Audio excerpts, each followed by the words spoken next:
Here we have one of our aluminum head cavitators. I'm gonna be skirting up in our bonito color. I'm gonna show you guys how I skirt it and rig it. So first up, these are gonna be black with this holographic fleck over top of the same thing, but purple with the holographic fleck. So we're gonna start by cutting the black one about a 1/4 inch above the skinniest part, and the purple one, might as well cut it now, a little bit higher than that.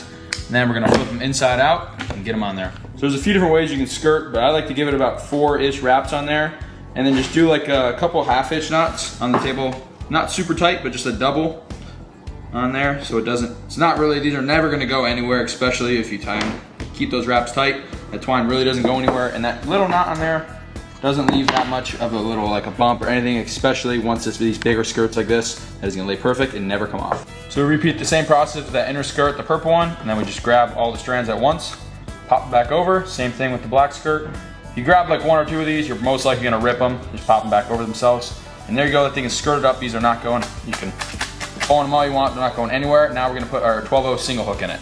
So we have one of our 12-0 hookers here. These have 900-pound cable in them, some chafe gear on the top, heat shrink over the eye of the hook to make sure it doesn't go swinging around. We pre-make these, there's videos on how we make those. We're gonna connect our 400-pound leader there with another crimp, a little bit more chafe tubing, so it's chafe on chafe, so you're never gonna, over time, this isn't gonna go to waste or go bad. And then we're gonna crimp this down, and you're gonna have to be able to switch your hook rigs, leaders, whatever you want, but right now we're going with 400-pound cable on there.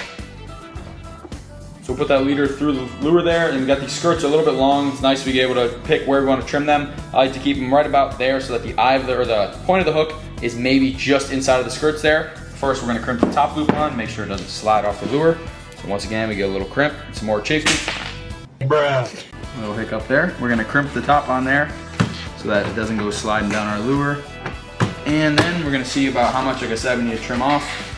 Probably right about there-ish. I'm gonna get it, cut it over my handy dandy garbage can here, and it looks to be about, we're stuck, but it looks to be perfect right about there. This lure here is heading down to Miami, and if I know anything about him, he's heading straight over to the Bahamas to go get on some nice wahoo there. This bonito color on this metal, shiny aluminum head is a perfect contrast to that dark and light. This thing is absolute killer in one of the shorts.